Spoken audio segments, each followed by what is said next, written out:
Hello दोस्तों। तो आज हम लोग सीखेंगे HTML में ordered and unordered and description list कैसे बनाते हैं। ओके, तो इनके अपने अपने खुद के जो टैग होते हैं HTML के, उनके टैग के हिसाब से हम लोग बनाएंगे। ओके, तो चलिए स्टार्ट करते हैं यहाँ से। तो सबसे पहले क्या पढ़ेंगे हम लोग? Ordered list. तो मैंने H1 हेडिंग लिया, यहाँ पे लिख दिया मैंने ऑर्डर्ड लिस्ट। ओके, और मैंने इसको जैसे ही रिफ्रेश किया, यहाँ पे हमारा ये हेडिंग आ गया। अब बनाते हैं क्या है? Order list. तो उसके ऑर्डर लिस्ट के लिए क्या होता है? OL होता है, OL टैग होता है यहाँ पे। OL टैग, ओ मिस ऑर्डर, एल मतलब लिस्ट, ऑर्डर लिस्ट। ओके, और फिर यहाँ पे लिस्ट जो होगा, हम यहाँ पे कुछ भी बना देते हैं, जैसे मिल्क बना दिया। ओके, फिर यहाँ पे कॉफी, फिर यहाँ पे लिख दिया मैंने टी।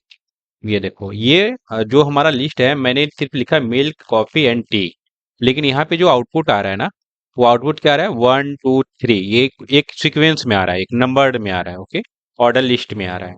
ओके, अगर इसे हमें बदलना हुआ कि नहीं, हमें ये ABCD चाहिए, तो फिर हम लोग क्या कर सकते हैं? यहाँ पे टाइप होता है, यहाँ पे टाइप एट्रीब्यूट होता है। वो टाइप एट्रीब्यूट में हम क्या करते हैं? यहाँ पे ये मैंने यहाँ पे आई ऐसे लिख दिया, तो ये देखो कुछ ऐसे रोमन अंक वाले में आ जाएगा ये। ठीक ना?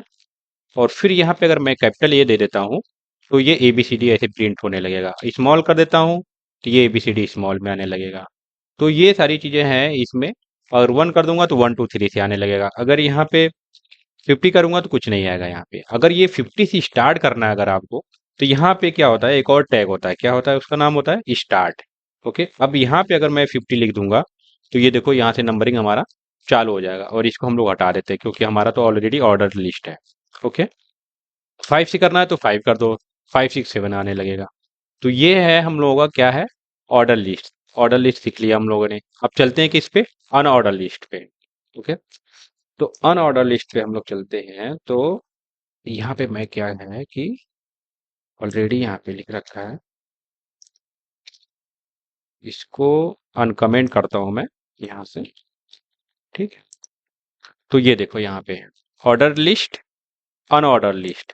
ये क्या है? हमारा अनऑर्डर लिस्ट आ गया। यहाँ पे अनऑर्डर में क्या है कि हमें यहाँ पे बुलेट दिखेगा। यहाँ पे क्या दिख रहा है? डॉट दिख रहा है, ऐसे बुलेट यहाँ पे। तो इसका जो टैग होता है वो UL होता है। यूएल में यू मतलब unordered, L means list. Okay, तो अनऑर्डर लिस्ट हो गया ये।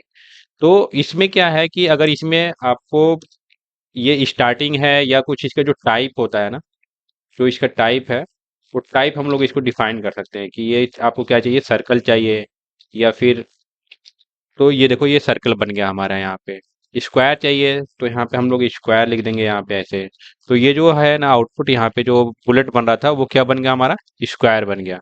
तो इस तरह से हम लोग क्या, कौन सा यूज करते हैं? Unordered list, UL and LI। तो ये हमारा अनऑर्डर लिस्ट हो गया। अब क्या सीखना है हम लोगों को? Description list. इसको मैंने कमेंट कर दिया और इसको मैं कमेंट कर देता हूँ यहाँ पे। अब कौन सा सीखना है हम लोगों को? Unordered list. ओके, तो यहाँ पे मैं इसको अनकमेंट करता हूँ यहाँ पे। अब ये देख लो, DL मीन्स होता है, D मीन्स मतलब क्या होगा? Description, L means list. यानी ये DL जो टैग होता है ना, वो डिस्क्रिप्शन के लिए होता है। और DT मीन्स ये होता है कि डिस्क्रिप्शन टर्म्स होते हैं उसके लिए होता है, और डिस्क्रिप्शन डाटा जो होता है उसके लिए जो दिखाते हैं। अब ये है कि ये हम लोगों का क्या हो गया? टर्म्स हो गया और ये डाटा हो गया। तो इसको अगर मैं ऐसे 2 3 टाइम्स अगर इस कॉपी पेस्ट करता हूँ, तो ये हमारा रिकॉर्ड ऐसे बनते जा रहा है। जैसे मतलब मैं यहाँ पे लिख देता हूँ A 1 2 एंड 3। तो ये हमारा क्या हुआ? इस हेडिंग का ये हमारा लिस्ट हो गया। ठीक है, तो ये क्या होता है हम लोगों का, जब इस तरह से कभी यूज करना होता है कुछ किसी चीज का डिस्क्रिप्शन बना बताने के लिए, तो ये वाला जो टैग होता है DL DT और DD, इसको यूज करते हैं। ओके गाइस, और थैंक यू फॉर वॉचिंग।